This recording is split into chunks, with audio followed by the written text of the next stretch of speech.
എടാ എൽദോ, നിന്നെ സിനിമയിലെടുത്തടാ. ഭീമ സിനിമ ചിരിമ നിങ്ങൾക്കായി അവതരിപ്പിക്കുന്നു ഭീമ കേരള, കർണാടക ആൻഡ് തമിഴ്നാടു. ഈ തമാശ കൊട്ടാരത്തിലെ സുൽത്താൻമാരുടെ കഥകൾ കേൾക്കാൻ നിങ്ങൾ റെഡിയല്ലേ?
നമസ്കാരം എല്ലാവർക്കും. സിനിമ ചിരിമയിലേക്ക് എല്ലാവർക്കും സ്വാഗതം. നമ്മുടെ ഈ പ്രോഗ്രാമിൻ്റെ എല്ലാമായ നമ്മുടെ ഡയറക്ടർ സിദ്ദിഖ് അശോക, എന്തെങ്കിലും രണ്ടു വാക്ക് പറയാമെന്ന് വിചാരിക്കുമ്പോൾ സിദ്ദിഖ് അപ്പം കയറി വരും. അതങ്ങനെയാണത്. കാരണം ഞാനില്ലാത്ത സമയത്ത് എന്നെ പറ്റി കുറ്റം പറയാനല്ലേ. കുറ്റം പറയാനല്ലോ, നല്ല പറയാനല്ലോ. ഇപ്പൊ നല്ലതാണോ കുറ്റമാണെന്ന് അറിഞ്ഞു. ഞാൻ നിൽക്കുമ്പോൾ കുറ്റം പറഞ്ഞാലും കുഴപ്പമില്ല, നല്ലത് പറഞ്ഞാലും കുഴപ്പമില്ല. അതൊരു സേഫ്റ്റി സൈഡാണ്. എന്നാൽ കഴിയുമ്പോൾ പറയാം. അതായത് നമ്മൾ ഈ മിമിക്രിക്കാരുടെ ഒരു പ്രത്യേകതയാണ് നമ്മൾ പരസ്പരം കഥ ഉണ്ടാക്കുക എന്നുള്ളത്. തമാശ കഥകൾ അത് പണ്ട് തുടങ്ങിയ കലാഭവനിൽ വെച്ചാണെങ്കിലും ഹരിസിൽ വെച്ചാണെങ്കിലും ഒക്കെ നമ്മളിങ്ങനെ പ്രോഗ്രാമിന് പോകുമ്പോഴൊക്കെ ഒരുപാട് കഥകളുണ്ട്. ഇപ്പൊ 4 മിമിക്രിക്കാർ ഒരു സ്ഥലത്ത് കൂടിയിരിക്കുകയാണെങ്കിൽ 5ാമത് ഇല്ലാത്ത ഒരു മിമിക്രിക്കാരനെ കുറിച്ച് നമ്മൾ തമാശകൾ ഉണ്ടാക്കാറുണ്ട്, ഇല്ലേ? എന്നിട്ട് അയാൾ കയറി വന്നാൽ പറയും നിന്നെ പറ്റി ഇപ്പൊ നല്ലത് പറഞ്ഞോളൂ. ഇനിയിപ്പോ അയാൾ കയറി വന്നില്ലെങ്കിൽ തന്നെ ഈ കഥ പറയുന്ന 4 പേരിൽ ഒരാളെ വേറൊരാളെന്ന് വിളിച്ചാൽ അയാൾ പുറത്തേക്ക് പോകുമ്പോൾ അതെ ഞാൻ അങ്ങോട്ട് പോവാണ്, ഞാൻ എന്നെ കുറിച്ച് കഥയൊന്നും ഉണ്ടാക്കല്ലേട്ടാന്ന് പറയും. അത് മിമിക്രിക്കാരൊരു സ്വഭാവമാണ്. അത് എന്തിനും അങ്ങോട്ടും ഇങ്ങോട്ടും കൗണ്ടറുകൾ ഉണ്ടാക്കുക, കൊടുത്തു വാങ്ങുക എന്ന് പറഞ്ഞാൽ അത് നല്ലൊരു എക്സ്പീരിയൻസ് ആ മിമിക്രിയിൽ നിന്ന് കിട്ടിയിട്ടുള്ളത്, അല്ലേ? അതുകൊണ്ട് തന്നെ സിനിമയിൽ എനിക്ക് അത് ഒരു ഗുണം ചെയ്തിട്ടുണ്ട്. എനിക്കെന്നല്ല, എല്ലാവർക്കും മിമിക്രിക്കാർക്ക് എല്ലാവർക്കും ഗുണം ചെയ്തു. അപ്പോൾ മിമിക്രിയിൽ നിന്നുണ്ടായ ഒരു ഗുണം അതാണെന്ന് മറക്കേണ്ട ആരും. മിമിക്രിക്കാർ പെട്ടെന്ന് സിനിമയിലെത്തുന്നതും അതുകൊണ്ടാണ്. വളരെ പെട്ടെന്ന്. പണ്ട് സിനിമയിലെത്തിക്കൊണ്ടിരുന്നത് നാടകത്തിൽ നിന്നായിരുന്നു കലാകാരൻ. അപ്പോൾ ഒരുപാട് പേര്, തിലകൻ, അതുപോലെ തന്നെ അശോകൻ നാടകൻ. ഞാൻ ആദ്യം നാടകത്തിലായിരുന്നല്ലോ, ചെയ്യുമ്പോൾ ഒറ്റക്കായിരുന്നു. പക്ഷെ ആദ്യമായിട്ട് ഞാൻ നാടകം പ്രൊഫഷണലായിട്ട് പോകുന്ന കുലഞ്ചേൻ്റെ ട്രൂപ്പിലായിരുന്നു. അവിടെ നിന്നാണ് പിന്നെ ഞാൻ കുറേ വർഷം കഴിഞ്ഞിട്ടാണ് കലാഭവനിലേക്ക് വരുന്നത്. നാടകക്കാരനിൽ കൂട്ടുന്നില്ല, ബാക്കി ഒരുപാട് നാടകക്കാർ പണ്ടൊക്കെ. തിലകൻ ചേട്ടൻ, ആലമുടൻ സാറ്, പപ്പുവേട്ടൻ, ഒടുലാൻ ചേട്ടൻ, മാളച്ചേട്ടൻ, പിന്നെ നമ്മുടെ പടനേലേട്ടൻ, അങ്ങനെ ഒരുപാട് അബൂക്കർക്ക നമ്മുടെ ഏറ്റവും എനിക്ക് സത്യം പറഞ്ഞിട്ടുണ്ടെങ്കിൽ മലയാള നാടകത്തിലെ തന്നെ ഒരു അമൂല്യ സ്വത്താണ് അബൂക്കർക്ക. എനിക്ക് തോന്നുന്നു അബൂക്കർക്ക ഒരു ആദ്യം കുറച്ച് സിനിമകൾ വന്നു, പിന്നെ ഇടയ്ക്ക് ഗ്യാപ്പ് വന്നു, പിന്നെ അവസാന നാളുകളിലാണ് വന്നത്. ആളുകൾ ശ്രദ്ധിക്കാൻ തുടങ്ങുമ്പോഴേക്കും മരിച്ചുപോയി. അല്ലെങ്കിൽ മലയാളത്തില് ഒരു നാച്ചുറലായിട്ട് അഭിനയിക്കുന്ന വളരെ ഇഷ്ടപ്പെട്ടു. എന്താ കുഞ്ഞമ്മാമ ഇത്? ത്രിസന്ധിക്ക് നാമം ചോദിക്കുമ്പോഴാ ഉമ്മറത്ത് വന്നിരുന്ന് കാർക്കിച്ചു തുപ്പണേ. കുത്തി ഒരു ചുമ എങ്ങനെയാ മാറണേ? വലിച്ചു കയറ്റിയല്ലേ പോക. ഈ ബീഡി വില ഒന്ന് നിർത്തുവോ? എന്നാ മാറും ചുമ. നിർത്തി, ഇതോടെ നിർത്തി. നാളെ മുതലില്ല, തീരുമാനിച്ചു. മണ്ണ് എന്ന് പറയുന്ന ഒരു നാടകം. ആ നാടകത്തില് ഇങ്ങനെ ചുമ വെച്ചിട്ട് പെർഫോം ചെയ്തേക്കുന്നത് അത് ആ കാലഘട്ടത്തിൽ പോലും ആരും ചിന്തിക്കാത്ത ഒരു പെർഫോം. ഇപ്പൊ പോലും അത് ചെയ്യാൻ വലിയ ബുദ്ധിമുട്ടാണ്. അതിനുശേഷം ഒരു പടത്തിൽ ചെയ്തു, വാത്സല്യത്തിൽ അത് അങ്ങനെ പെർഫോം ചെയ്തു.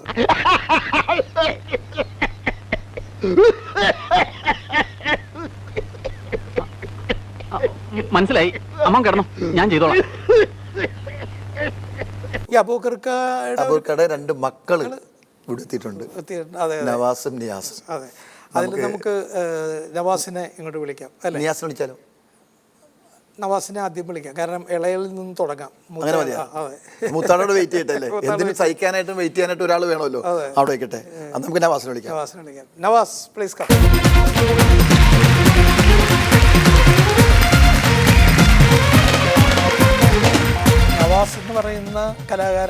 കലാകാരനെ, സിനിമാ നടനെ എല്ലാവരും അറിയും.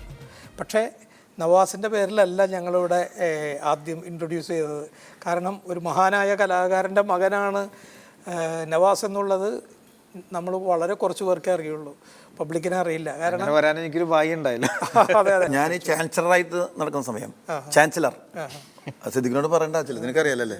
ചാൻസ് ചോദിച്ച് നടക്കുന്ന ആൾക്കാരെ ചാൻസലർ. അതിനൊരു കഥയുണ്ട്. ഞാൻ ആദ്യമായിട്ട് അമേരിക്കയിൽ പോയിട്ട് വരുന്ന സമയത്ത് ഇവർ വിയറ്റ്നാം കോളനി എന്ന് പറഞ്ഞ പടത്തിൻ്റെ ഷൂട്ടിംഗ് നടക്കുകയാണ്. ഞാൻ അവിടെ ചെന്ന ആലപ്പുഴയിൽ. അപ്പോൾ വേണു സാറാണ് എൻ്റെ ക്യാമറ. ഞാൻ ചെന്ന് കഴിഞ്ഞപ്പോൾ സിദ്ദിഖ് അവിടെ, അപ്പോൾ അവരൊരു കോളനി പോലെ ഇങ്ങനെ സെറ്റ് ഇട്ടിട്ടുണ്ട്, വലിയ മറച്ച സ്ഥലത്ത്. അതിൻ്റെ അവിടെ വലിയൊരു ഗേറ്റൊക്കെ ഉണ്ട്. ഗേറ്റിൽ നിന്ന് വലിയൊരു ഡോറ്. അവിടെ തന്നെ ഒരാൾ വാച്ച്മാനായിട്ടുണ്ട്. കാരണം വെച്ചാൽ ആവശ്യമില്ലാത്തവരെ കേട്ടിട്ടുണ്ടാകുന്നിരുന്നു. പക്ഷേ ഞാൻ ആവശ്യമില്ലാത്തവണെന്ന് അവർക്ക് അറിയില്ല. ഞാൻ പറഞ്ഞപ്പോൾ എന്നെ കേട്ടി. ഞാൻ ചെന്ന് സിദ്ദിഖ് എന്താ എപ്പോൾ വന്നു എന്നൊക്കെ പറഞ്ഞ് സംസാരിച്ച് കഴിഞ്ഞപ്പോൾ വേറെ ആരൊക്കെയോ കയറി വന്നു. ഒരു കിളവൻ, ഒരു പ്രായമായ ഒരാൾ കയറി വന്നി. അപ്പോൾ സിദ്ദിഖ് ഒന്നാമത് ആവശ്യമില്ലാത്ത ഒരുപാട് പേര് കയറി വന്നാൽ വർക്ക് ചെയ്യാൻ ബുദ്ധിമുട്ടല്ല. ഇങ്ങനെ ഒരു സ്ഥലത്തല്ലേ, കോളനി പോലെ സെറ്റ് ഇട്ടേക്കല്ലേ അവിടെ പറഞ്ഞു. അപ്പോൾ ഒരു വയസ്സം കയറി വന്നപ്പോൾ സിദ്ദിഖ് പറഞ്ഞാൽ ഇനി വൈസ് ചാൻസലറാണോ? നാടകത്തെ ജീവിതമായി കൊണ്ടു കിടന്ന ഒരാളാണ് അബൂബക്കർക്ക. എന്തുകൊണ്ടാണ് നവാസ് ഒരിക്കലും നാടകത്തിലേക്ക് പോകാതെ മിമിക്രിയിലേക്ക് വന്നത്? ഞാൻ മിമിക്രിയും ഈ പറഞ്ഞ പോലെ യാദൃശ്യമായിട്ട് സംഭവിച്ചതാണ്. പാട്ടിലാണ് എനിക്ക് കുറച്ച് താല്പര്യം ഉണ്ടായിരുന്നു. അപ്പോൾ സ്കൂൾ തലങ്ങളിലൊക്കെ നമ്മൾ മത്സരം വരുമ്പോൾ പാട്ടിലാണ് പങ്കെടുക്കുകയുള്ളൂ. പിന്നെ സ്കൂൾ നാടകങ്ങളിലൊക്കെ അഭിനയിച്ചിരുന്നു. അപ്പോൾ അങ്ങനെ ഞങ്ങൾ ഫ്രണ്ട്സ് എല്ലാം കൂടിയിട്ട് ഇങ്ങനെ പ്രോഗ്രാം ഉണ്ടെന്ന് പറഞ്ഞ് കാണാൻ പോവുക. ഫസ്റ്റ് കാണുന്നത് ഈ കലാഭവൻ്റെ മിങ്സ് പരേഡാണ്. അത് ഭയങ്കരമായിട്ട് സ്ട്രൈക്ക് ചെയ്തു. ഭയങ്കര വല്ലാത്തൊരു എനർജി ഉണ്ടാക്കിയ ഒരു പ്രോഗ്രാമായിരുന്നു. അവിടെ നിന്നാണ് എനിക്ക് മിമിക്രിയോട് ഒരു താല്പര്യം വരുന്നത്. എന്തെങ്കിലും മിമിക്രിയിൽ ചെയ്യണം, അത് അനുകരണമായാലും കോമഡി ആണെങ്കിലും ചെയ്യണം എന്നൊക്കെ പറഞ്ഞൊരു തീരുമാനം ഉണ്ടാവുന്നത് അവിടെ നിന്നാണ്. സിദ്ദിഖയും ബില്ലാലേട്ടനും കൂടിയുള്ള റോബോട്ടിന്റെ ഞാനെല്ലാവരും അത് ആദ്യം കളിച്ചിട്ടിരുന്നത് കലാമനുഷ്യൻ, യന്ത്രമനുഷ്യൻ. ഹരിശ്രീയിൽ വന്നപ്പോൾ എനിക്ക് പകരം അത് അശോകനാണ് പിന്നെ കളിക്കാതെ. നമ്മൾ ഒരു സ്ഥലത്ത് കളിച്ചിട്ടൊരു നല്ല അബദ്ധം ഉണ്ടായത് ഓർമ്മയുണ്ട്. പത്തനംതിട്ട എന്ന സ്ഥലത്ത് നമ്മൾ പ്രോഗ്രാം നടത്തുകയാണ്.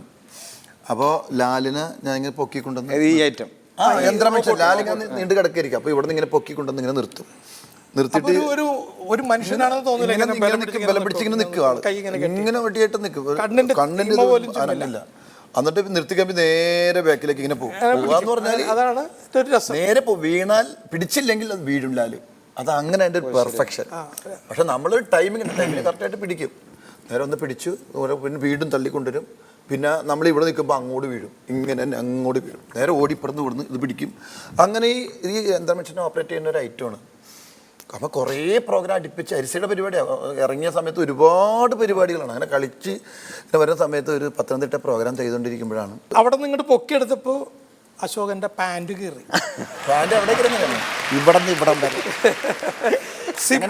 സ്റ്റിച്ച് അങ്ങനെ വിട്ടിട്ട് കുറെ നാളെ ഈ പാൻറ് ഇടുന്നു. അതുവരെ അല്ല, യൂണിഫോം കറുത്ത യൂണിഫോം ബ്ലാക്ക് പാൻറ്, അതിന് അളവും കിട്ടിയില്ലേ പൊളിഞ്ഞ. അതെ, ക്രീം ജുബയും ബ്ലാക്ക് പാൻറ്റും. അപ്പൊ എപ്പോഴും ഡെയിലി പ്രോഗ്രാം അല്ലേ, അപ്പൊ കഴുകാൻ പറ്റില്ല.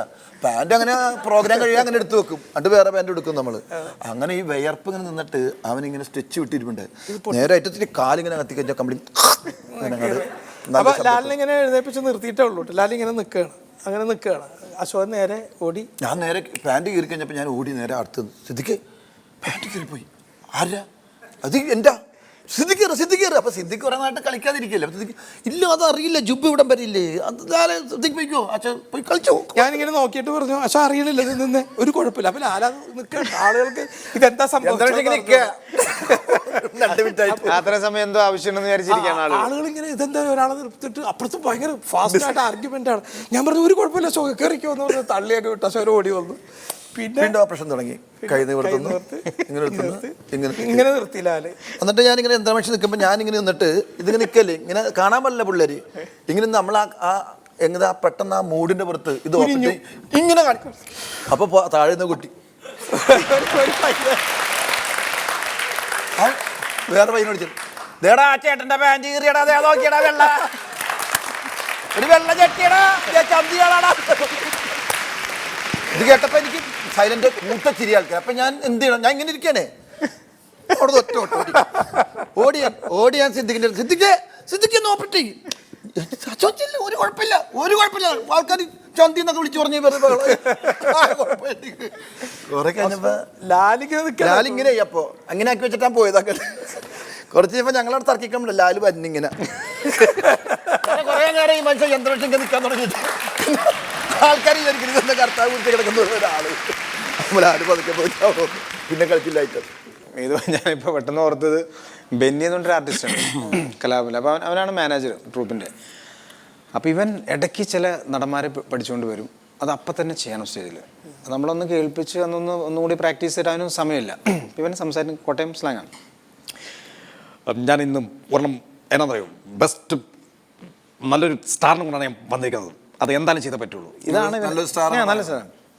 ഏതാ MG സോമൻ ലേലത്തിൽ കിടുങ്ങിയിരിക്കണം. ലേലത്തിലെ ഡയലോഗ് അത് ഭയങ്കരമായിട്ട് രജിസ്റ്റർ ചെയ്ത് കിടക്കുന്നതാണ്. അപ്പം നല്ല പെർഫെക്ഷൻ ഇല്ലെങ്കിൽ പ്രശ്നമാവും. പിന്നെ ഇത് അമ്പലപ്പറമ്പാണ്, നമുക്ക് വേണമെങ്കിൽ ഒരു ഓഡിറ്റോറിയം പരിപാടിയിൽ ഇമാതിരി പരിപാടികൾ കൂട്ടിക്കൊണ്ടാൽ മതി. ഈ വക വർത്താനം എൻ്റെ അടുത്ത് പറയുന്നത്, അതാണ് ഉദ്ദേശിക്കണം അവൻ. അപ്പോൾ ഇത് നിർബന്ധമാണ്. മാനേജറാണ് ഞാൻ. അങ്ങനെ ഭീഷണിപ്പെടുത്താനൊക്കെ തുടങ്ങി. ഓക്കെ നീ ചെയ്തു എന്ന് പറഞ്ഞു. അപ്പോൾ ഇവൻ വന്ന് നമ്മൾ അനൗൺസ് ചെയ്യുന്നു. അപ്പോൾ ഞങ്ങളെല്ലാം ടെൻഷനിലാണ്, കാരണം MG സോമൻ അങ്ങനെ ആ ഡയലോഗും ഭയങ്കര കത്തി നിൽക്കുന്ന സമയം. നേരെ തിരുമേനി ഈപ്പച്ചൻ പള്ളിക്കൂടത്തിൽ പോയിട്ടില്ല. നീ പോയിട്ടുണ്ടാ?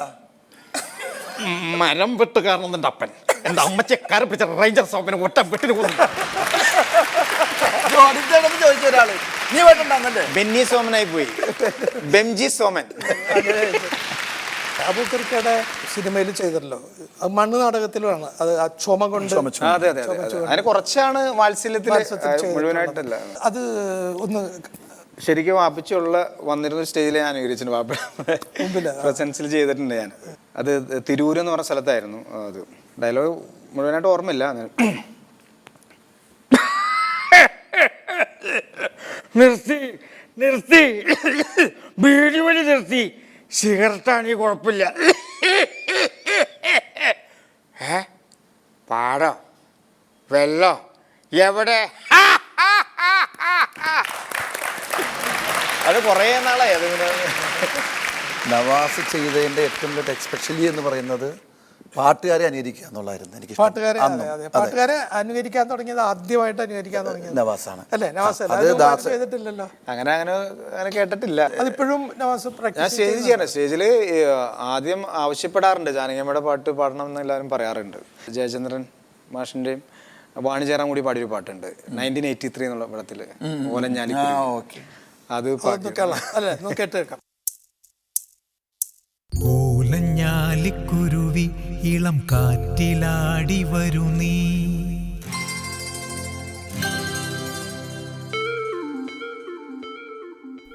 കൂട്ടുകൂടി കിണുങ്ങി മിഴിപ്പീലി മെല്ലെ തഴുകി,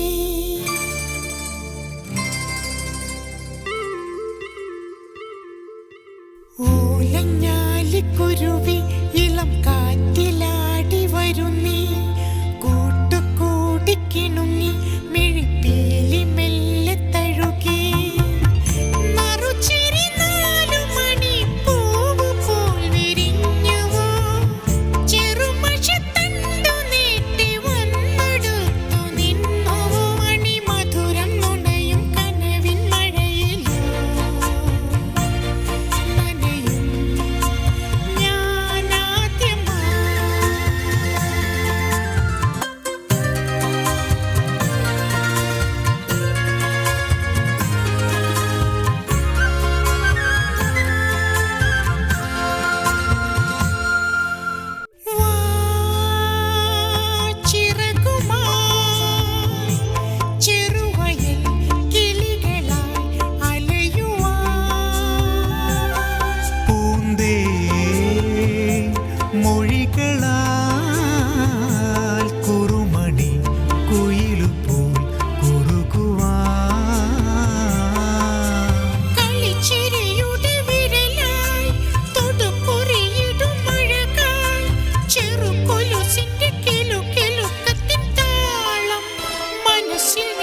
അസലായിട്ട് പാടുന്നുണ്ട് അല്ലേ?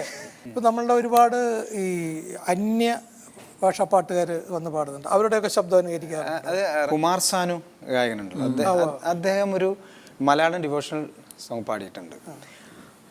അതിനകത്തൊരു പ്രൊനൗൺസിയേഷനിലൊരു തമാശയാണത്. ഞാൻ ഒന്ന് പാടാം. കാണാൻ കൂടി ഉണ്ണേസോ ഒന്ന് കണ്ടാൽ മടി സന്തോഷം കാണാൻ കൂടി ഉണ്ണേസോ ഒന്ന് കണ്ടാൽ മടി സന്തോഷം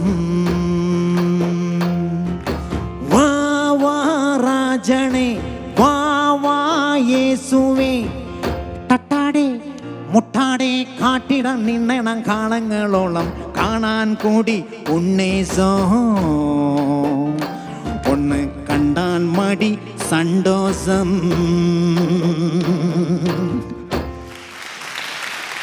ന്യൂ ജനറേഷൻ പാട്ടിൽ എനിക്ക് ഇപ്പോൾ ഇത് വാട്സപ്പിൽ വന്നതാണത്.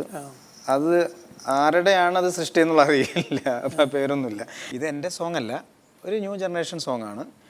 ഇത് പുതിയൊരു നടൻ പാടിയ ന്യൂ ജനറേഷൻ നടൻ അഭിനയിക്കുകയാണ് കേട്ടോ.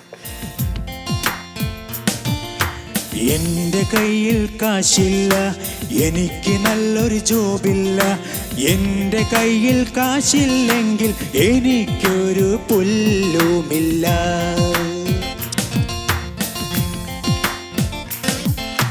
എൻ്റെ കയ്യിൽ കാശില്ല, എനിക്ക് നല്ലൊരു ജോബില്ല. എൻ്റെ കയ്യിൽ കാശില്ലെങ്കിൽ എനിക്കൊരു പുല്ലുമില്ല.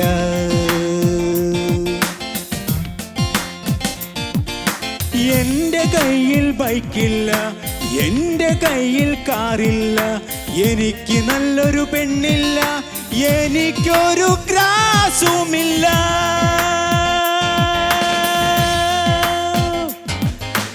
എൻ്റെ കയ്യിൽ ബൈക്കില്ല, എൻ്റെ കയ്യിൽ കാറില്ല. എനിക്ക് നല്ലൊരു ജോബില്ല, എനിക്കൊരു പുല്ലുമില്ല.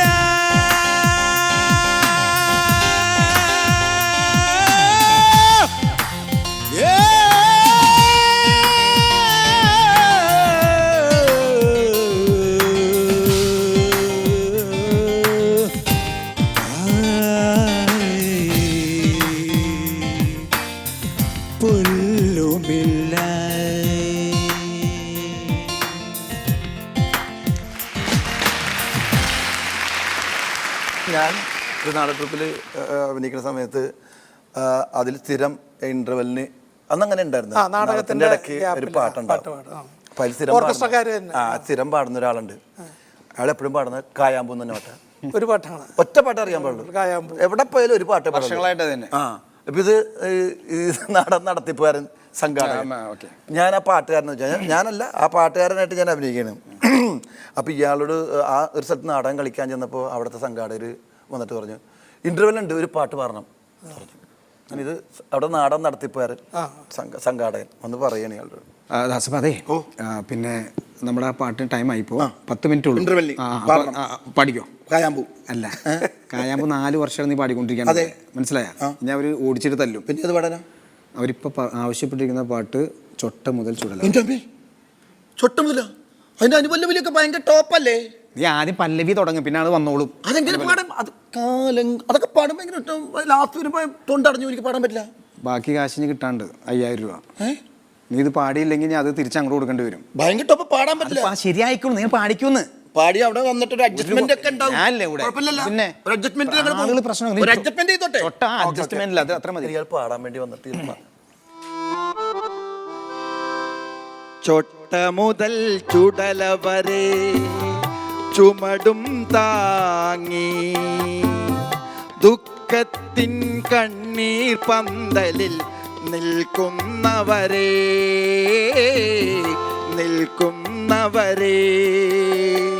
കാലൻ കോഴികൾ കൂവി കഴുകൻ കൊത്തി നടന്നു അറബിക്കടലല ഞെട്ടിയുണർന്നു ഗിരികൂടങ്ങൾ നടുങ്ങി സ്വർഗത്തെക്കാൾ വലുതാ പിള്ളേര് ബഹളം ഉണ്ടാക്കിയാൽ പാട്ട് പാടാൻ പറ്റില്ല. ചോട്ട മുതൽ ചുടല വരെ ചുമടും താങ്ങി ദുഃഖത്തിൻ കണ്ണീർ പന്തലിൽ നിൽക്കുന്നവരെ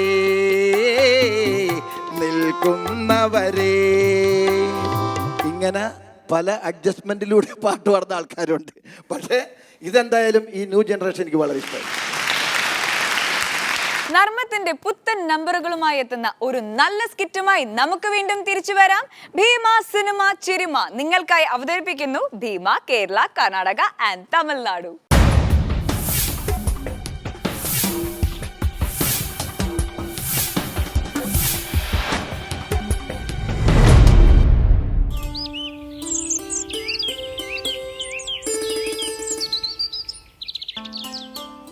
പഴനി ആണ്ടവാ മുരുക, ഇന്നെങ്കിലും കോടതിക്ക് മുമ്പിൽ എനിക്ക് ധൈര്യസമയത്ത് 2 വാക്ക് പറയാൻ കഴിഞ്ഞേക്കണേ. ജഡ്ജി വരുമ്പോൾ എന്റെ കാലിന്റെ മുട്ടടിച്ചേക്കല്ലേ. എതിർഭാഗം വക്കീൽ പനി പിടിച്ച് വരാതിരിക്കണേ. മുരുകാ, ആണ്ടവാ, പഴനി ആണ്ടവാ, കാത്തേക്കണേ. മുതലാളിയെ, മുതലാളി ആരാ? വക്കീല, വക്കീല്. ആ, ഓ എൻ്റെ ദൈവമേ, ഇന്നും ഈ വക്കീലിന്റെ ഓഞ്ഞ മുഖം കണ്ടിട്ട് വേണം പുറത്തേക്ക്. എന്തൊക്കെ കുരിശുകളാണാവോ കർത്താവേ ഇനി എൻ്റെ തലയിൽ വന്ന് വീഴാനുള്ളത്. ഒക്കെ പോട്ടെ, നമ്മുടെ കേസിന്റെ കാര്യം എന്തായി? ഒന്നുമില്ല, നമ്മൾ കോടതി ചെല്ലുന്നു. 1 മാസത്തേക്ക് നമ്മുടെ കേസ് അങ്ങോട്ട് മാറ്റി വെക്കുന്നു. നമ്മൾ കേസ് വിജയിച്ചു. 1 മാസത്തേക്ക് കേസ് നീട്ടി വെച്ചാൽ നമ്മളെങ്ങനെ ജയിക്കണേ? 1 മാസം കൊണ്ട് വീണ്ടും എനിക്ക് പഠിക്കാമല്ലോ ആ കേസ്. ഇതുവരെ ഒന്നും പഠിച്ചിട്ടില്ല. എടോ, തന്നെ കേസ് ഏൽപ്പിച്ച് അന്ന് തുടങ്ങി ഞാൻ ഒരുപാട് കാര്യങ്ങൾ പഠിക്കാൻ നിൽക്കണതാ. അതെ, ആ, ചേച്ചിന്റെ പിണക്കത്തിലാ. എന്തിന്? സൗന്ദര്യ പിണക്കം. ഇതാണ് കുഴപ്പം. ഈ വീട്ടിൽ ഇല്ലാത്ത കാര്യം പറഞ്ഞാൽ എന്നും വഴക്ക്.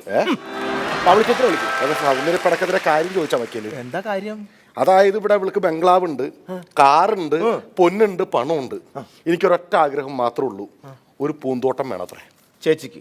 ഇത് നിസ്സാര കാര്യം, ഒരു പൂന്തോട്ടം അതങ്ങനെ നടത്തി കൊടുത്തൂടെ? വക്കീലെ, ഒരു പൂന്തോട്ടം ഉണ്ടാക്കി കൊടുക്കാനുള്ള സാമ്പത്തിക സ്ഥിതി എനിക്ക് ഇല്ലാഞ്ഞിട്ടല്ല. ആകെയുള്ള സ്ഥലത്ത് വലിയൊരു ബംഗ്ലാവും വെച്ച് ഒരു കാർ പോർച്ചും പണത്. ഇനി ഒരു പൂന്തോട്ടം ഞാൻ ഉണ്ടാക്കണമെങ്കിൽ മുരുകന്റെ ഈ 3.5 സെന്റ് സ്ഥലം എനിക്ക് കിട്ടും. ഓ, അത് കാര്യമുള്ളൂ. അങ്ങനെ ഞാൻ 3.5 സെന്റ് വാങ്ങിച്ചാ പോരെ? 3.5 സെന്റ് വാങ്ങിക്കണമെങ്കിൽ അവൻ കൊടുക്കണ്ടേ? അവൻ എന്തെങ്കിലും കൊടുത്താലേ അത് ശരിയാവുള്ളൂ. അവൻ എന്ത് കൊടുക്കണം? എന്ത് കൊടുക്കാൻ പറ്റും? ഈ 3.5 സെന്റ് കൊള്ളില്ലാത്ത സ്ഥലത്തിന് കണ്ണായ 10 സെന്റ് സ്ഥലം ഞാൻ കൊടുക്കാന്ന് പറഞ്ഞവന്. കണ്ണായ സ്ഥലം കൊടുക്കാന്ന് പറഞ്ഞ? പിന്നെ എവിടെയാ കണ്ണായ സ്ഥലം? സിംസ്തേര തെമ്മാടിക്കൂടെ തൊട്ട് പുറകിലുള്ള 10 സെന്റ് സ്ഥലം. 10 സെന്റ് കണ്ണായ സ്ഥലം. അതാണ് കണ്ണായ സ്ഥലം. അന്ത അവിടെ കണ്ണൂരില്ലേ? എല്ലാ ഞായറാഴ്ച എത്ര കണ്ണൂര് പറയാമോടെ? എന്റെ ഒന്ന് തോന്നി നോക്കി കഴിഞ്ഞ അസ്ഥി, കിഡ്നി, എല്ലാ സാധനങ്ങൾ കിട്ടും. മുതലാളി ഞാൻ നമിച്ചു. ഒക്കെ പോട്ടെ, എന്ത് പ്രശ്നത്തിനും പരിഹാരമുണ്ട്. ഞാൻ പറയാം. പൗളി ചേച്ചി വിളിക്ക്. പൗളി ചേച്ചി വിളിക്ക്. പട്ടി വിളിക്കോലെ, ഇത്തിരി സൗമ്യമായിട്ട് വിളിക്ക്. പൗളി, പൗളി അങ്ങനെ വിളിക്ക്. ശ്രുതിമധുരായിട്ട് പറയണ്ടേ? അതൊക്കെ പണ്ടേ വിളിച്ചാ. എന്തിനും ഞാൻ തന്നെ വേണം. ഇപ്പൊ ഒരു എൻട്രിക്കുള്ള സാധ്യതയുണ്ട്. ആണല്ലേ? ദേ വന്നത് കണ്ടോ?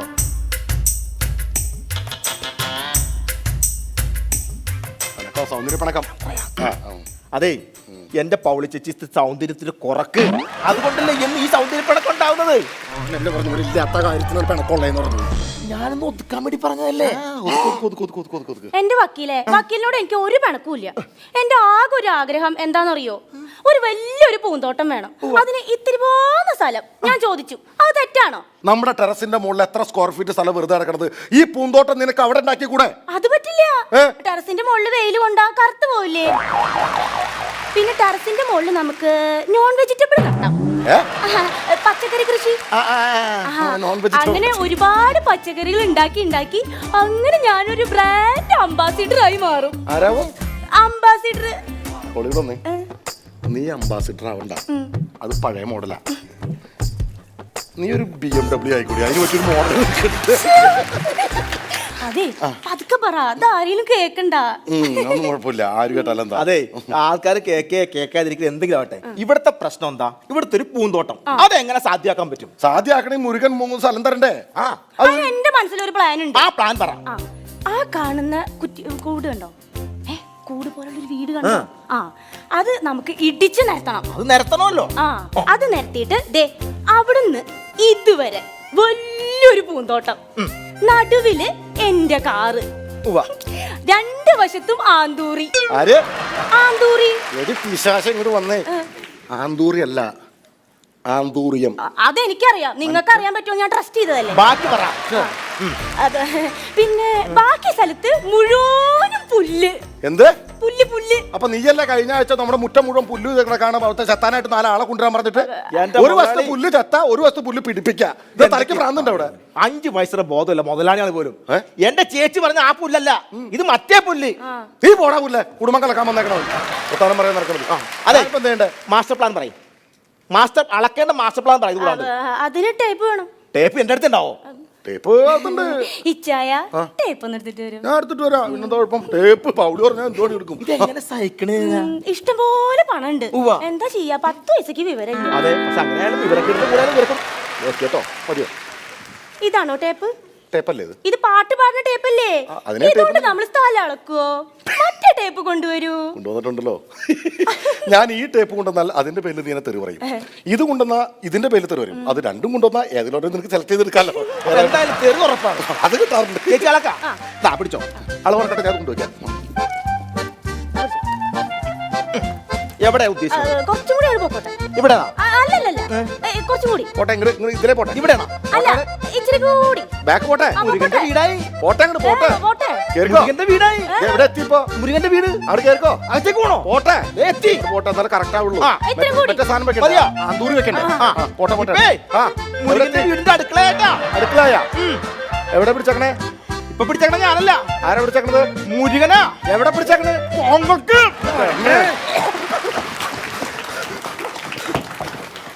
100 വട്ടം ഞാൻ പറഞ്ഞിട്ടുണ്ട് എൻ്റെ വീടിൻ്റെ അകത്ത് ഒരു അളവെടുക്കരുതെന്ന്. ഞാൻ നിങ്ങളോട് പറഞ്ഞിട്ടില്ലേ, എൻ്റെ വീട് പൊളിച്ച് കളഞ്ഞിട്ട് അവിടെ പൂന്തോട്ടം ഉണ്ടാക്കാനുള്ള പൂതി മനസ്സിൽ വെക്കരുത്. ഇനി എൻ്റെ വീടിൻ്റെ അകത്തേക്ക് കയറിയ 3ന്റെ മുട്ടുകാലിയാ തല്ലി ഓടിക്കും. അവൻ പറഞ്ഞ പോലെ കേട്ടോ. ആള് ഭയങ്കര പ്രശ്നക്കാരനാ. സോറി, മാറിപ്പോയി. ഇറക്കണ പട്ടികളെ. നമ്മുടെ 100 വട്ടം ഞാൻ പറഞ്ഞല്ലേ എന്റെ വീട് ഞാൻ തരില്ലെന്ന്. എന്റെ മുരുക, നീ 100 വട്ടം പറഞ്ഞതാണ് നിന്റെ 3.5 സെന്റ് സ്ഥലം തരില്ലെന്ന്. പക്ഷെ 150 വട്ടം ഞാൻ നിന്നോട് ചോദിച്ചതല്ലേ തരുമോ. കണക്കും പ്രകാരം 50 ഇപ്പോഴും കൂടുതൽ ഞാൻ ഇട്ടേക്കണം. മനസ്സിലായില്ലേ? 3.5 സെന്റ് സ്ഥലമേ ഉള്ളൂ. നീ ഒരു കാര്യം മനസ്സിലാക്കി, ഒരു മോനെ പോലെ കണക്കാക്കിയാണ് നിന്നോട് ഞാൻ പറയണത്. നീ നിന്നൊരു അച്ഛന്റെ സ്ഥാനത്ത് നീ കണ്ടോ, എന്നാലും കുഴപ്പമില്ല. ആ 3.5 സെന്റ് സ്ഥലം കൂടെ തന്നേക്ക്. ഞങ്ങൾക്ക് എന്താ കുഴപ്പം? ഞങ്ങൾ പൂന്തോട്ടം ഉണ്ടാക്കി ഇവിടെ ജീവിക്കട്ടെ. എനിക്ക് ആകപ്പാട് 3.5 സെന്റ് സ്ഥലമല്ലേ ഉള്ളൂ. അല്ലെന്ന് പുള്ളി അങ്ങനെ ആഗ്രഹം പ്രകടിപ്പിച്ച സ്ഥിതിക്ക് നീ അല്ലേ അത് തടസ്സം കൊടുക്കേണ്ടത്? അങ്ങോട്ട് സംഭവിക്കും മുരുക. ഇതെന്താ ഈ പറയണത്? നിനക്കല്ലേ പൂന്തോട്ടമുള്ള സ്ഥലം ഉള്ളത്. അതെ, ഞാൻ ഒരു കാര്യം പറഞ്ഞുതരാം. ഉള്ളവൻ ഇല്ലാത്തവന് കൊടുക്കണം എന്നാണ് ബൈബിളിൽ പറഞ്ഞിരിക്കുന്നത്. മനസ്സിലായില്ലേ? അതെ, പക്ഷെ എനിക്കെന്താ ഉള്ളത്? എനിക്കൊന്നുമില്ലല്ലോ. എടാ, നിനക്ക് 3.5 സെന്റ് സ്ഥലം ഇല്ലേ? ഞങ്ങൾക്കാണെങ്കിൽ പൂന്തോട്ടം ഇല്ല. അപ്പൊ ഉള്ളവൻ ഇല്ലാത്തവന് തന്നാൽ നമ്മുടെ കാര്യങ്ങൾ ഓക്കെ. അതാണ് ബൈബിൾ പറഞ്ഞിരിക്കുന്നത്. അങ്ങനെ നിയമമുണ്ടോ? എടാ, പുസ്തകം വായിക്കണം ഇതിനൊക്കെ. ഞാൻ പുസ്തകം മാത്രം വായിക്കാറില്ലേ. ഇത് നിയമമല്ലേ? എന്ത് നിയമം? പുതിയ നിയമം. അതെ, ഞാൻ ഒരു കാര്യം പറയട്ടെ. ഈ വയസ്സാം കാലത്ത് ഓർമ്മയില്ലാത്ത എൻ്റെ അമ്മേനെ കൊണ്ട് ഞാൻ വീട്ടിൽ നിന്ന് ഇറങ്ങിയിട്ട് നിങ്ങൾക്ക് ഈ വീട് തല്ലി പൊളിച്ച് ഇവിടെ ഒരു പൂന്തോട്ടം പണിയണമല്ലേ? ദൈവം പോലും പൊറുക്കൂലാട്ടാ. വേടാതെ ഒന്നേ വിഷമിക്കല്ലേ. ദൈവം പൊറുക്കൂലെന്ന് എനിക്കറിയാം. പക്ഷേ ഇവിടെ ഒരു പൂന്തോട്ടം ഉണ്ടാക്കി എടുത്തില്ലെങ്കിൽ പൗളി എന്നോട് പൊറുക്കൂല. അത് കറക്റ്റാ. പൗളി ചേച്ചി പൊറുത്തില്ലെങ്കിൽ മുതലാളിക്ക് പൗളി ചേച്ചി ചിലപ്പോൾ പൊറുക്കാൻ പറ്റൂല. അപ്പൊ ഞാനും എൻ്റെ അമ്മ എവിടെ പോയി പൊറുക്കും? നമുക്ക് ടോസ് ടോക്കാത്ത് എവിടെയെങ്കിലും പോയി നോക്കാലോ. കഴിച്ചു വിട്ടേക്കണ മുരുക. നിന്നെ കേന്ദ്രത്തിലേക്ക് എടുത്തടാ. എന്നെയാ? കേന്ദ്രത്തിലേക്കാ? നിനക്കൊരു രജിസ്റ്റേർഡ് കത്തുണ്ട്. എന്റെ ദൈവമേ, ജപ്തി നോട്ടീസ് ആയിരിക്കുള്ളൂ. എടാ, അതല്ലടാ, ആധാർ കാർഡ്. ആധാരം പണയം വെച്ച സൊസൈറ്റിയിൽ ലോൺ എടുത്ത്. ആധാർ കാർഡ്. ഇന്ത്യൻ പൗരനായിരുന്നു നീ. ആധാർ കാർഡ്. ഈ പഞ്ചായത്തിലെ ആദ്യത്തെ ആധാർ കാർഡിന് ഉടമ നീയാണ്. ഈ പഞ്ചായത്തിലെ ആദ്യത്തെ ആധാർ കാർഡ് മുരുകന്. എനിക്ക് ആധാർ കാർഡ് കിട്ടിയേ.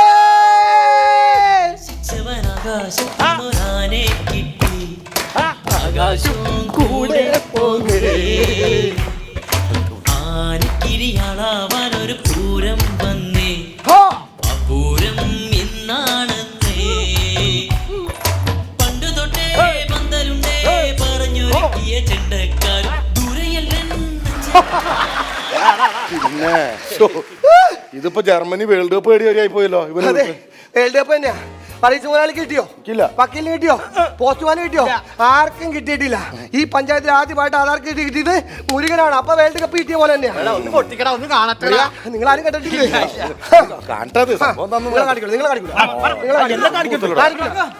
മുരുകൻ നിനക്ക് ആധാർ കാർഡ് കിട്ടിയെന്ന് പറഞ്ഞു. ഞങ്ങൾ പഞ്ചായത്ത് കൂടിക്കൊണ്ടിരിക്കുമ്പോഴാണ് അവൾ അറിയുന്നു, ഓ ഈ പഞ്ചായത്തിൽ ആദ്യമായിട്ട് ആധാർ കാർഡ് കിട്ടിയത് മുരുകനെ. ഓ എന്നാ ഫോട്ടോയാണ് ഇത്, കറക്റ്റ് നിന്നെ പറിച്ചു വെച്ചിരിക്കുന്ന പോലെ. അതെ അതെ അതെ, എന്റെ ദൈവമേ, എന്റെ സ്വന്തം മുഖമുള്ള ആധാർ കാർഡ് കിട്ടിയേ. അതാരാ നമ്മുടെ ഇന്ത്യയിൽ തന്നെ അപൂർവമായിട്ട് ഇങ്ങനെ സംഭവിക്കാറില്ല, സ്വന്തം മുഖമായിട്ട് ആധാർ കാർഡ്. പലരുടെ ആധാർ കാർഡിനകത്ത് നെഗറ്റീവ് പോലെ ഇരിക്കുന്നത്, ഇവരുടെ കൃത്യമായിട്ട് എനിക്കൊന്നും കാണാൻ പറ്റും. എനിക്കിത് കാണട്ടെ, ഞാനൊന്ന് കണ്ട് ആസ്വദിക്കിട്ട് കൊള്ളാവില്ല. അതെ, അയ്യോ എന്താ ഒരു കുഴപ്പമുണ്ടല്ലോ ഇത്? ഇല്ല കുഴപ്പമൊന്നുമില്ല, നല്ല ആധാർ കാർഡാ. അല്ല ഒരു മിനിറ്റ്, പോളി ചേച്ചി ഒന്ന് അകത്തോട്ട്. കാര്യം പറയണ്ടേ, കാരണം ആധാർ കാർഡ് കിട്ടിയപ്പോ ഈ 3.5 സെന്റ് സ്ഥലം മുതലാളിക്ക് തരാനുള്ള ഒരു മനസ്സവനുണ്ടെങ്കിലോ. പള്ളി പോയി പറഞ്ഞ വേറെ പ്രശ്നമൊന്നുമല്ല. ഇപ്പോ നിന്റെ അച്ഛന്റെ പേരെന്താണ്? എന്റെ അച്ഛന്റെ പേര് കൊച്ചുനാരായണൻ. കൊച്ചുനാരായണൻ. നിന്റെ അച്ഛന്റെ സ്ഥാനത്ത് വേറെ ആളുടെ പേരാണ് അച്ഛന്റെ പേര്. പേര് മാറിപ്പോയി, അച്ഛന്റെ പേര് പേര് മാറിപ്പോയി, മുരുകൻ മാറിപ്പോയി. ആധാർ കാർഡ് കിട്ടിയെന്ന് പറയട്ടെ കാര്യം, സ്വന്തം തന്തയുടെ പേര് മാറിപ്പോയില്ലേ? ചിരികളിക പിന്നെ 12 മണിക്ക് കോടതി എത്തണ്ടേ? പിന്നെ കോടതി കയറിനൊക്കെ മുമ്പ് ഇവന്റെ തന്തയുടെ പേര് മാറിയത് ഞാൻ ബാറി കയറി 2 വീശി ആഘോഷിച്ചിട്ട് മാറിപ്പോയി. അതെ, എന്റെ അച്ഛൻ കൊച്ചുകാരാണല്ലേ? അതെ. അപ്പൊ ഈ പേരിങ്ങനെ മാറിപ്പോയി എന്ത് ചെയ്യും ഞാൻ? ഇപ്പൊ എന്ത് ചെയ്യാനാ പറയാനില്ല, ഇത് കേന്ദ്ര സർക്കാരിന്റെ തീരുമാനമാണ്. എന്ത് പറഞ്ഞിട്ട് കാര്യമില്ല, അച്ഛന്റെ പേര് മാറിപ്പോയി. അതെയോ? ആ പിന്നെ അപ്പൊ ഇപ്പൊ എന്റെ അച്ഛന്റെ പേരിന്റെ പകരം പയറിന്റെ പകരം കിടക്കുന്നത് പ്ലാപ്പറമ്പിൽ വർഗീസ്. പ്ലാപ്പറമ്പിൽ വർഗീസാ? അതീ പോയ വർഗീസ് പോലെയാണ്. എനിക്ക് കൊച്ചുകാരാണ മതി. കൊച്ചുകാരണം മതി എന്ന് പറഞ്ഞിട്ടൊന്നും കാര്യമില്ല. എടത് സർക്കാർ തീരുമാനം, കേന്ദ്ര സർക്കാർ തീരുമാനിച്ചാ പിന്നെ അതിനകത്ത് മാറ്റമില്ല. നിന്റെ അച്ഛൻ അതാണ്. ആ കേന്ദ്ര സർക്കാർ എന്റെ അച്ഛനെ കുറിച്ച് തീരുമാനിക്കണ? അല്ല, അവർക്ക് തീരുമാനിക്കാമല്ലോ. അവരിപ്പോ ഭൂരിപക്ഷത്തിലുള്ളതല്ല, ഒറ്റക്കെട്ടല്ലേ അവർക്ക് തീരുമാനിക്കാം. എന്നാലും സ്വന്തം തന്തേടെ അടുത്ത് മാറ്റാൻ ഒരു ദാക്ഷിണ്യമില്ലാതെ ശരിയാവില്ല. മാറ്റത്തിന് കുഴപ്പമില്ല, കാരണം അവരിപ്പോ കയറിയപ്പോ തന്നെ എത്ര സംസ്ഥാനത്തെ 6 സംസ്ഥാനത്തെ ഗവർണർമാരെ മാറ്റി, പിന്നെയാണ് നിന്റെ അപ്പനെ മാറ്റാൻ പറ്റില്ല. മെമ്പറേ, എന്റെ അപ്പന്റെ പേര് അച്ഛന്റെ പേരൊന്ന് മാറ്റി തരണം. എന്തിനാണ് മാറ്റുന്നേ? നീ ഇങ്ങോട്ട് വന്നേ, ബുദ്ധിപൂർവ്വം നീ ഒന്ന് ആലോചിക്കേണ്ട കാര്യമാണിത്. ഇതിനാടാ ബുദ്ധി വേണമെന്ന് പറഞ്ഞത്. എടാ നിന്റെ കൊച്ചുനാരായണൻ എന്ന് പറഞ്ഞ ആൾ ഇവിടെ ഉണ്ടോ? ഇല്ല. അയാൾ ഇവിടെ ഉണ്ടായിട്ട് വല്ല കാര്യമുണ്ടോ? ഒരു കാര്യമില്ല. പിച്ചക്കാരനല്ലേ അയാള്? അതെ. ഇയാള് കോടീശ്വരാണോ? അതെ അതെ. എടാ ലക്ഷക്കണക്കിന് കാശുള്ള ഒരു കോടിക്കണക്കിന് കാശുള്ള ഒരു മുതലാളിയല്ലേ നിനക്ക് അപ്പനായിട്ട് കിട്ടിയിരിക്കുന്നത്. ഇപ്പോഴാണോ നീ ആലോചിക്കുന്നത്? അല്ല, പുള്ളിയുടെ സ്വത്ത് മൊത്തം എനിക്ക് കിട്ടുമോ? എടാ പിന്നെ അല്ലാതെ അയാൾക്ക് ഒരു മോളേ ഉള്ളൂ, ആ മോളെ കെട്ടിച്ചു വിട്ടില്ലേ? നിയമപ്രകാരം നീ അയാളുടെ മോനാവുമ്പോ നിനക്കല്ലേ ഈ സ്വത്ത് മുഴുവൻ. ആ കെട്ടിച്ചു വിട്ടവളെ നീ കയറി ഒന്ന് കാശ് ചോദിക്കാം, ഞാൻ കൊടുക്കൂല. വന്നാ ഓടിക്കണവളെ. ആധാർ പ്രകാരം നീന്റെ അപ്പൻ അയാളാണ്, മനസ്സിലായ? കൊച്ചാരാണല്ല. ആ കൊച്ചാരാണല്ല. അച്ഛൻ വന്നില്ലോ. എന്തേ? അച്ഛൻ കോടതി പോട്ടെ, എന്തായാലും നീ ഇത്ര പെട്ടെന്ന് മാറിയല്ലോടാ. നീ രാഷ്ട്രീയത്തിൽ വരണ്ട കേട്ടെ. അടിച്ച് ഞാൻ കണ്ണിയാൻ പൊട്ടിക്ക്. ഞാൻ 5 ദിവസം മുമ്പ് മജിസ്ട്രേറ്റ് ലീവാണ്, അവിടെ വെണ്ടക്കാഷത്തിൽ എഴുതിട്ടേക്കാണ്. ഇന്ന് മജിസ്ട്രേറ്റ് ഉണ്ടാവില്ല, കോടതിയിലുണ്ട്. എന്നിട്ടാണ് എന്നെ കോടതിയിലേക്ക് കെട്ടിയെഴുതി വിളിച്ചത്. എന്റെ മുതലാളി, ഞാൻ എത്ര നാളായി കോടതി കണ്ടിട്ട്. അത് ശരി, നല്ല ഉഗ്രം പെർഫോമൻസ് ആയിരിക്കണം കേട്ടാ.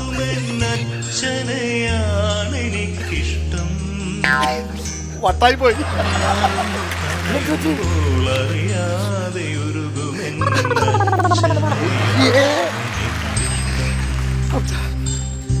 സൂര്യനായി തഴുകി ഉറക്കമുണർത്തുമെന്നച്ഛനെയാണ് എനിക്കിഷ്ടം.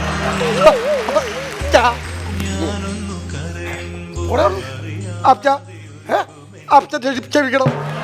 അപ്പച്ചന്റെ കാല് തന്നെ ഓടിക്കുന്നു ഞാൻ പറഞ്ഞു. ഞാൻ ഒരിക്കലും ചെയ്യില്ല അച്ഛ.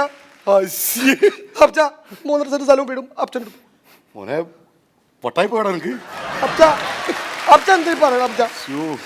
വക്കീലങ്ങള്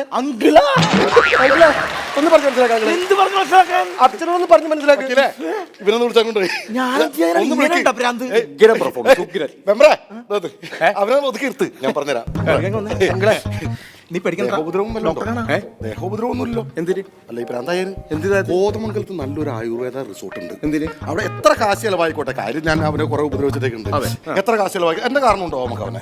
അതെ, ആരെ കൊണ്ടുപോകണമെന്നുള്ളത് ഇപ്പൊ ഞാൻ ഈ സത്യം പറയുമ്പോ നമുക്ക് തീരുമാനിക്കാം. കുഴപ്പമില്ല, എത്ര കാശ് ചെലവാക്കി ഞാൻ കൊണ്ടുപോകണം. ഇതേ വേറൊന്നുമല്ല, അവന്റെ അച്ഛൻ കൊച്ചുനാരായണന്റെ സ്ഥാനത്ത് ഈ ആധാർ കാർഡിൽ കിടക്കുന്നതേ പ്ലാപ്പറമ്പിൽ വർഗീസിന്റെ പേരാണ്. നിങ്ങള്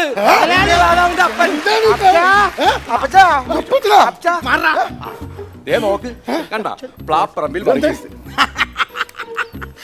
ശരിയാണല്ല, പ്ലാപ്പറമ്പിൽ വർഗീസ്. ഇതെങ്ങനെ ഇതിനകത്തുണ്ട്? ഇതെങ്ങനെ വന്നു ഞാൻ സർക്കാരിന്റെ തീരുമാനമാണ്. എന്തുട്ട് സർക്കാരിന്റെ തീരുമാനം? കേന്ദ്ര സർക്കാരിന്റെ തീരുമാനമാണ്. ഏത് കേന്ദ്ര സർക്കാർ? അതൊന്നും പറഞ്ഞിട്ട് കാര്യമില്ല. സർക്കാരിനോട് കളിക്കാൻ നിൽക്കുന്നത് വക്കീലെ പറഞ്ഞു. പുഴുവന്നിരിക്കണോ? നിയമപ്രകാരം നിങ്ങളുടെ മകനാണിത്. എന്താണ് കേന്ദ്രത്തിൽ സർക്കാർ അങ്ങനെ തീരുമാനം എടുക്കുന്നേ? നിങ്ങൾ ഈ പഞ്ചായത്തിന്റെ മെമ്പറല്ലേ? നിങ്ങൾക്ക് ഇവിടെ ഒരു തീരുമാനം എടുക്കാൻ പറ്റില്ലേ? പഞ്ചായത്ത് തീരുമാനിച്ചിട്ട് ഒരു കാര്യമില്ല. കാരണം കേന്ദ്ര സർക്കാരിന്റെ തീരുമാനത്തിൽ പഞ്ചായത്തിന് കൈകടത്താൻ പറ്റില്ല. വക്കീലിങ്ങോട്ട് വന്നേ, നമുക്കൊരു കാര്യം ചെയ്താലോ? കേസ് കൊടുത്താലോ? നടക്കൂല. കേന്ദ്ര സർക്കാരാണ്. സുപ്രീം കോടതി കൊണ്ടുവരും. സുപ്രീം കോടതി പോവാന്നേ. എനിക്ക് വഴി അറിയാൻ പാടില്ല. താൻ വഴി അറിയണ്ടെന്ന്. താൻ ട്രെയിനിൽ കയറി വഴി അറിയണവനെ ഓടിച്ചോളും. നടക്കൂലെന്ന്. അതെ, ഈ ആധാർ കാർഡിന്റെ പേരില് സർക്കാരിനോട് കേസ് കളിച്ചാണ്ടല്ല, ആധാരം വരെ വിൽക്കേണ്ടി വരും. പറഞ്ഞു കൊടുക്കും വക്കീലെ. അതെ, ഞാൻ പിടിച്ചാ പിടിയിട്ടുള്ളൂ. അച്ഛന് പറഞ്ഞാൽ മനസ്സിലാവില്ല. അങ്ങളെ അങ്ങളോട് ഞാൻ അമ്മച്ചിനെ വിളിക്കാം. അമ്മച്ചേ, എന്റെ അമ്മച്ചി, അമ്മച്ചേ അച്ഛ മാറിക്ക്, അച്ഛ മാറിക്ക്. അമ്മച്ചേ, അമ്മച്ചേ സംഭവം കൈവിട്ടുപോയി, കൈവിട്ടുപോയി. അമ്മച്ചിക്കണോന്നേ. അമ്മച്ചി അല്ല ബാബാ, അമ്മച്ചോട് ഞാൻ പലപ്പോഴും പല തെറ്റായ ഭാഷകളൊക്കെ സംസാരിച്ചിട്ടുണ്ട്. ഇനി മേലിൽ സംസാരിക്കില്ല. അമ്മച്ചി ആ 3.5 സെന്റും സ്ഥലം എടുത്തോ. ആ സ്ഥലം എടുത്തോ, വീട് പൂന്തോട്ടം വെച്ചോ.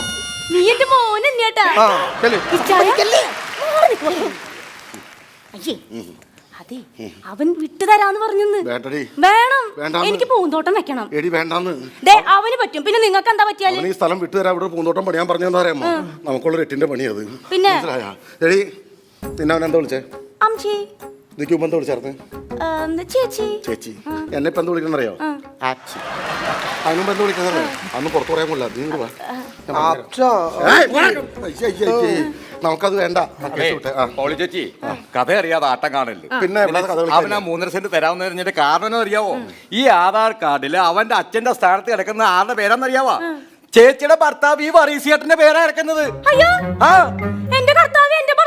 ഭർത്താവ് പോയി. മോനെ, ഇത് കേട്ടോ ശരിയാണോടാ? ഇത് ഞാനായിട്ട് തീരുമാനിച്ചതല്ല. ഈ അച്ഛനും എന്റെ അമ്മച്ചും കൂടി തീരുമാനിച്ചാ. അത് കേന്ദ്ര സർക്കാർ അംഗീകരിച്ചു. അയാളത് ചെയ്യും, എനിക്കറിയാം. നാഴിക്ക് 40 തൊട്ട് അയാൾ പറയും എന്റെ കല്യാണി, എന്റെ കല്യാണി.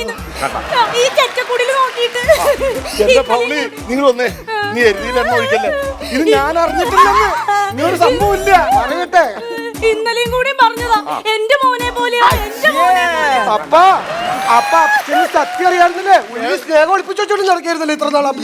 എടാ പകരം വന്ന മോനെ, ഞാൻ നിന്നെ മോനെ വിളിച്ചത് കൊളോക്കിൽ പറഞ്ഞത്. നീ ഇങ്ങനെ കൊളാക്കൂന്ന് ഞാൻ വിചാരിച്ചത്. അതെ, ഇപ്പൊ നിയമപ്രകാരം ഇപ്പൊ ഈ പൗളി ചേച്ചി പറഞ്ഞ എല്ലാം കൂടെ കൂട്ടിച്ചേർത്ത് വച്ച് വായിക്കുമ്പോ ഇതിനകത്ത് എന്തോ ഉണ്ട്. ഉള്ള സത്യമാണ്. അല്ല, ഞാൻ അങ്ങനെ ദൈവത്തോർത്ത് നിങ്ങൾ അങ്ങനെ ഒന്നും പറയൂ. ഞാൻ എന്ത് പറഞ്ഞാലും ഒരു കാര്യം ഞാൻ പറഞ്ഞേക്കാം. വക്കീൽ ഇങ്ങോട്ട് വന്നേ. ഒരു കാര്യം പറഞ്ഞ് തീരുമാനിക്കട്ടെ, വക്കീലുകളെ കേൾക്കേണ്ടതാണ്. ഞങ്ങൾ ഇപ്പൊ പഞ്ചായത്ത് കൂടാൻ പോവാ. ബുധനാഴ്ച പഞ്ചായത്ത് കൂടി ഞങ്ങൾ തീരുമാനം എടുത്തിട്ട് ഞാനും ഈ മുരുകനും കൂടെ ഒരു വരവ് വരും. അപ്പൊ രണ്ടിലൊന്നും തീരുമാനം അറിയിക്കണം. അപ്പോഴാണ് വിവരം അറിയുന്നത്. മനസ്സിലായല്ല? നീ വാടാ, പഞ്ചായത്ത് മെമ്പറെ കണ്ട് തീരുമാനിക്കാം. പേര് മാറ്റി നിങ്ങൾ അങ്ങോട്ട് വരണ്ട. മനസ്സിലായോ? ലീനയുടെ റേഷൻ കാർഡിലെ പേര് ഞാൻ മാറ്റും. അതെ, ഇനി സൂക്ഷിച്ച കാര്യം കൈവിട്ടു പോട്ടാ. കൊളായിക്കൊണ്ടിരിക്കുകയാണ്. എന്താ ചെയ്യണേ? എത്രയും പെട്ടെന്ന് മകളെയും മരുമോനെയും വിളിക്കണം. എന്നിട്ട് വേണം അവരും കൂടി പറഞ്ഞിട്ട് ഞാൻ നാണം കെട്ട് വെക്കാനായിട്ട് അവർ. അതല്ല, അതായത് ഇപ്പൊ അവര് പോയറിയുമോ? നമ്മുടെ സ്വത്ത് തട്ടിയെടുക്കാൻ വേണ്ടി അവിടെ നമ്മുടെ ബുദ്ധി പ്രയോഗിക്കണം. എത്രയും പെട്ടെന്ന് മകളെയും മരുമോനെയും വിളിച്ചു വരുത്തിയിട്ട് മുതലാളിയുടെ പേരിലുള്ള എല്ലാ സ്വത്തുകളും നമ്മൾ അവരുടെ പേരിലേക്ക് മാറ്റി എഴുതുന്നു. എന്റെ എല്ലാ സ്വത്തും നമ്മൾ എന്റെ മോളുടെയും മരുമോന്റെയും പേരിലേക്ക് മാറ്റി എഴുതുന്നു. എന്നിട്ട് ഞാൻ തെളിയിക്കും ഈ മുതലാളി വെറും ഒരു പിച്ചക്കാരനാണെന്ന് ഞാൻ തെളിയിക്കും. അപ്പൊ അതിന്റെ കോസ്റ്റ്യൂം ഒപ്പിക്കാന്നേ. അങ്ങനെ വെറും ഒരു പിച്ചക്കാരനെതിരെ ഈ പറയുന്ന മുരുകനും മെമ്പറും കേസ് കൊടുക്കാൻ വരുമോ? അപ്പൊ എന്റെ സ്വത്ത് മുരുകൻ മുരുകൻ അത് മുരുകനൊന്നും അല്ലത്. അത് മരുമകൻ ജോണിക്കുട്ടിയാ. എവിടെ വന്നേ? അപ്പച്ചാ, ഞാൻ ഈ കേട്ടതൊക്കെ സത്യമാണോ? നീ കേട്ടത് എന്താണെന്ന് അറിയാതെ ഞാൻ സത്യമാണോ നോണോ എനിക്ക് അങ്ങനെ പറയാൻ പറ്റൂല. അമ്മച്ചി വിളിച്ചു പറഞ്ഞപ്പോഴേ എന്റെ ചങ്ക കലങ്ങിയത്. അമ്മച്ചി വിളിച്ചു പറഞ്ഞോ? എന്റെ ദൈവം, എനിക്ക് നാട്ടിലേക്ക് പുറത്തേക്ക് നടക്കാൻ പറ്റില്ല. അയ്യോ, സത്യത്തിൽ എന്തുണ്ടായത്? എടാ, സത്യത്തിൽ എന്തുണ്ടായെന്ന് വെച്ചാൽ ഇപ്പൊ ഞാൻ എന്താ പറയാ, സർക്കാരിന്റെ തീരുമാനം എന്നാ പറയണത്. സർക്കാരിന്റെ ദൈവത്തിന്റെ തീരുമാനമല്ല. അപ്പത്തിനറിയോ, ദിവസത്തിൽ 3 നേരം മുട്ടുമ്പോ നിന്ന് അപ്പത്തിന് വേണ്ടി പ്രാർത്ഥിക്കുന്ന സ്വന്തം മകള് മോളെ ഇപ്പൊ അപ്പത്തിന് എത്രയും പെട്ടെന്ന് മോളിലേക്ക് എടുക്കാനും പ്രാർത്ഥിക്കുന്നത്. എന്റെ ദൈവം, എന്റെ മോളെ കുട്ടി അങ്ങനെ പ്രാർത്ഥിക്കണം. ഒരു മോനെ കൂടെ വന്നേ, ഞാനൊരു കാര്യം പറയട്ടെ. നീ ഈ ആളുകൾക്ക് പറയുന്നത് കേട്ട് നീ വെറുതെ കാട്ടടിച്ച് വെടിവെക്കാൻ എന്താ പ്രശ്നം? സത്യത്തിൽ ഇതിനുണ്ടായ സംഭവം എന്ന് വെച്ചാൽ ഈ എന്താ ഞാൻ പറഞ്ഞു ആധാർ കാർഡ് വന്ന് മുരുകന് വന്ന് മുരുകന്റെ ആധാർ കാർഡ് നോക്കിയപ്പോ എന്താ അച്ഛന്റെ സ്ഥാനത്ത് അവന്റെ അച്ഛന്റെ പേര് കിടക്കുന്ന സ്ഥാനത്ത് ആരെ പേരാ കയറി കിടക്കുന്ന അറിയാമോ? നമ്മുടെ അപ്പച്ചന്റെ ഈ മുതലാളിയുടെ പേര് കയറി കിടക്കേ. മോനെ അതെന്താ സംഭവിച്ചെന്ന് അറിയാമോ? ഈ ആധാർ കാർഡ് ഉണ്ടാക്കുന്നത് കമ്പ്യൂട്ടറിലാണല്ലോ. കമ്പ്യൂട്ടറിനകത്തേക്ക് അറിയാണ്ട് എന്റെ പേരൊന്ന് കയറിപ്പോയി. അറിയാതെയോ? അല്ലാണ്ട് ഞാൻ ആ വീട്ടിൽ കയറി പോയിട്ടില്ല. സത്യത്തിൽ ഇത് കമ്പ്യൂട്ടറിന് എന്തോ സംഭവിച്ചാണ് കാര്യം. അതാണ് സംഭവിച്ചത്. അങ്ങനെ അറിയാതെ കയറിപ്പോയതിന്റെ പേരിൽ ആ മുരുകൻ നമ്മുടെ വീട്ടിലേക്ക് കയറാൻ ശ്രമിക്കാണ്. അത് ശരി. അപ്പൊ അങ്ങനെയാണ് പ്ലാൻ. എന്തിനാ അവന്റെ ഉദ്ദേശം അറിയാമോ? നമ്മുടെ സ്വത്തെല്ലാം തട്ടിയെടുക്കാൻ.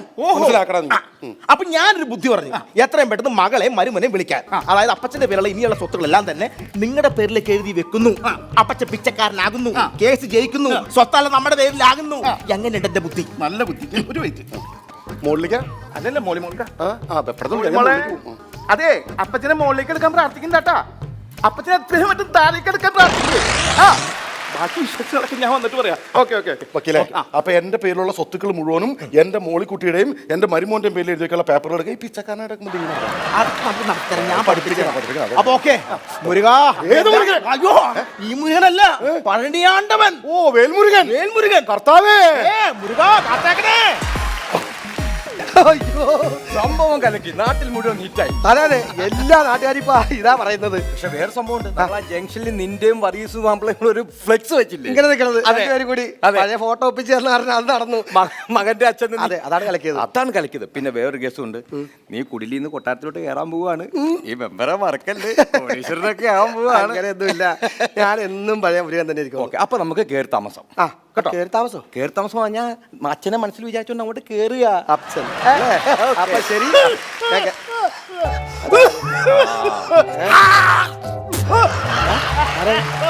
എനിക്കറിയില്ല. പണിയായി. മുരുകന്റെ വീടാണ്. ഏത് മുരുകൻ? കൊച്ചുനാരായണന്റെ മുരുകൻ. അത് ഞാനാണ്. ആരാ? കൊച്ചുനാരായണൻ.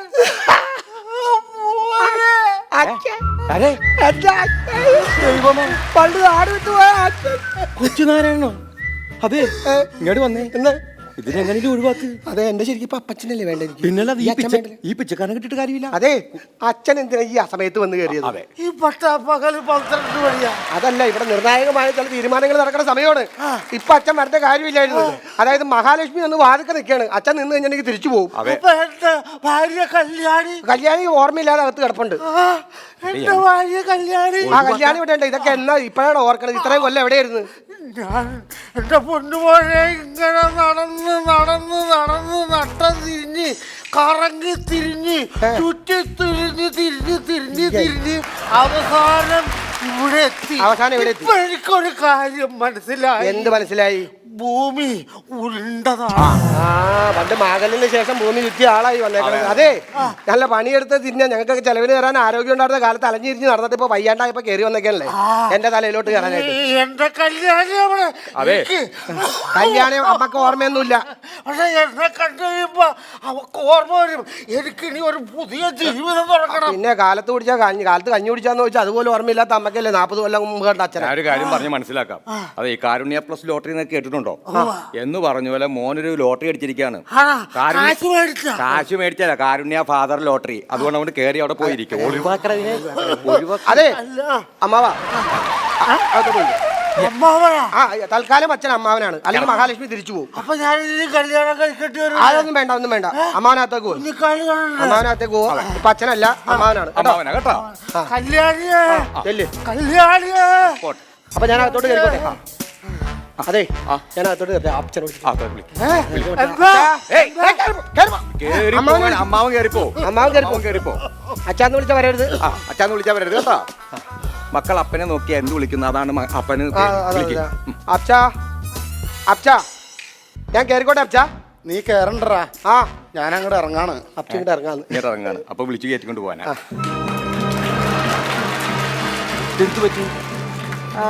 പുതിയ നമ്പർ ഒളിച്ചോടിപ്പോകാനുള്ള പരിപാടിയാണോ? ഓടിപ്പോകാനൊന്നും പറ്റിയല്ല. നിയമപ്രകാരം മോനെ സ്വീകരിച്ചിട്ടേ പോകാൻ പറ്റുള്ളൂ. സത്യത്തിന്റെ നേരെ മുഖം തിരിക്കരുത് അച്ഛാ. അതെ അതെ. എന്താണ് അഭിനയ സ്വത്ത് തരാതിരിക്കാനുള്ള അഭിനയാണ്. അതെ, എന്താ സംഭവം? എന്താ? കരഞ്ഞിട്ട് കാര്യമില്ല. പിന്നെ എന്താ കേസെന്ന് പറ. അംഗീകരിച്ചു. ആധാർ കാർഡ് പ്രകാരം നീ എന്റെ മോനായ സ്ഥിതിക്ക് എന്റെ സ്വത്തുക്കൾ നീയും മെമ്പറും കൂടി മുഴുവൻ തട്ടിയെടുക്കുമെന്ന് വിചാരിച്ച് ഞാനൊരു അതിബുദ്ധി കാണിച്ചടാ. എന്റെ മോൾക്കും എന്റെ മരുമോനും എന്റെ സ്വത്തുക്കൾ മുഴുവൻ ഞാൻ എഴുതി കൊടുത്ത് എന്റെ വീടിന്റെ എന്റെ പറമ്പിന്റെ ആധാരം മൊത്തം അവരുടെ കയ്യിലായപ്പോ അവരൊരൊറ്റ ഡയലോഗ്, ആധാർ കാർഡ് പ്രകാരമുള്ള മോന്റെ അടുത്തേക്ക് പൊക്കോ, ഞങ്ങളായിട്ട് യാതൊരു ബന്ധമില്ല. ഞാനിപ്പോ പിച്ചക്കാരനാടാ, പിച്ചക്കാരൻ. വരച്ചേട്ടൻ ഇപ്പൊ എന്താ അപ്പച്ചനല്ലേ വരച്ചേട്ടൻ? ഇതച്ഛൻ. അത് അമ്മാവൻ, ഞാൻ കേട്ടതാടാ. അല്ലല്ല, ഇതച്ഛൻ. എനിക്ക് കണ്ണു സ്വത്തുക്കൾ വരുമ്പോ മോൻ ഒരിക്കലും ഇങ്ങനെ കണ്ണിൽ മണ്ണ. അത് അമ്മാവൻ, ഇത് അപ്പച്ചൻ. പറഞ്ഞു കൊടുക്കും, പറഞ്ഞു കൊടുക്കും. അതെ, എനിക്ക് തിരുത്താൻ പറ്റില്ല. ആധാർ കാർഡ് നിയമപ്രകാരം അച്ഛൻ ഇത് തന്നെയാണ്. നീ സ്വീകരിച്ചേ പറ്റുള്ളൂ. അപ്പൊ ആധാർ കാർഡായിട്ട് എനിക്ക് പണി കിട്ടി. എന്തായാലും നീ സ്വീകരിച്ചേ പറ്റുള്ളൂ. ഞങ്ങൾ ഇങ്ങനെയൊക്കെ ഒരു ഫോട്ടോ എടുത്ത് വേണമെങ്കിൽ ഫ്ലക്സ് വെച്ചോ. നീ സ്വീകരിച്ചേ പറ്റുള്ളൂ. അപ്പൊ ഈ രണ്ടച്ഛന്മാരെ ഞാൻ സ്വീകരിക്കേണ്ടി വരും. നീ രണ്ടച്ഛന്മാരെ സ്വീകരിക്കേണ്ടി വരും. അപ്പൊ ആധാർ കാർഡ് കൊണ്ട് എനിക്കൊരു ഗുണമുണ്ട്. എന്താണ്? ഞാൻ മര്യാദ നീ വിഷമിക്കേണ്ട കാര്യമില്ല. ഈ ആധാർ കാർഡ് കൊണ്ട് ഒരു ഗുണമില്ല എന്ന് പറയുന്ന നാട്ടുകാർ ഇവിടെ ഉണ്ട്. പക്ഷെ ഈ ആധാർ കാർഡ് കൊണ്ട് നിനക്കൊരു ഗുണം കിട്ടി. എന്താണ്? ഒരു ഗുണമില്ലാത്ത രണ്ടച്ഛന്മാരെ വിളിച്ചോണ്ട് പോടാ, കേറ്.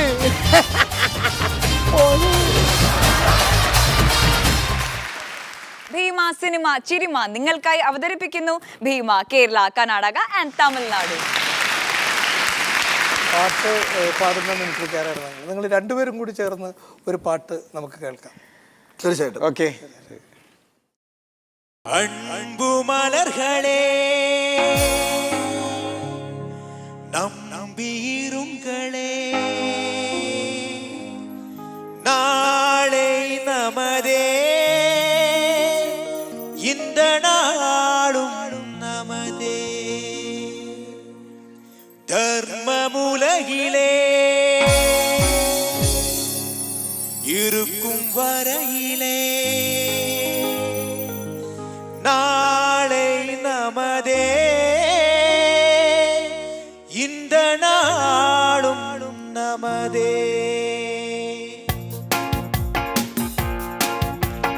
தாய் வழி வந்து தங்கங்கள் எல்லாம் ஓர் வழி நின்று நேர் வழி சென்றால் நாளை நமதே.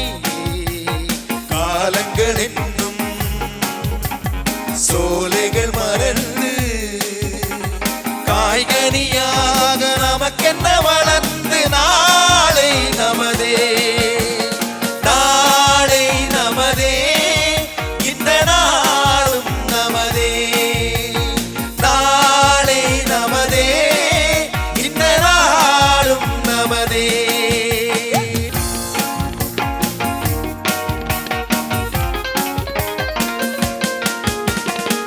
வீடு என்றும் கோயிலில் வைத்து வெள்ளி தீபங்களே, நல்ல குடும்பம் ஒளிமயமாக வெளிச்சம் தாரங்களே. வீடு என்னும் கோயிலில் வைத்து வெள்ளி தீபங்களே, நல்ல குடும்பம் ஒளிமயமாக வெளிச்சம் தாரங்களே. நாடும் வீடும் உங்களை நம்பி நீங்கள் தானே அண்ணன் தம்பி. நாடும் வீடும் உங்களை நம்பி நீங்கள் தானே அண்ணன் தம்பி. எதையுமே தாங்கிடும் இதயம் என்றும் வாங்காது, எதையுமே தாங்கிடும் இதயம் என்றும் தாங்காது. நாளை நமதே, இந்த நாளும் நமதே. ഭീമ സിനിമ ചിരിമ നിങ്ങൾക്കായി അവതരിപ്പിച്ചത് ഭീമ കേരള, കർണാടക ആൻഡ് തമിഴ്നാട്. ബൈ.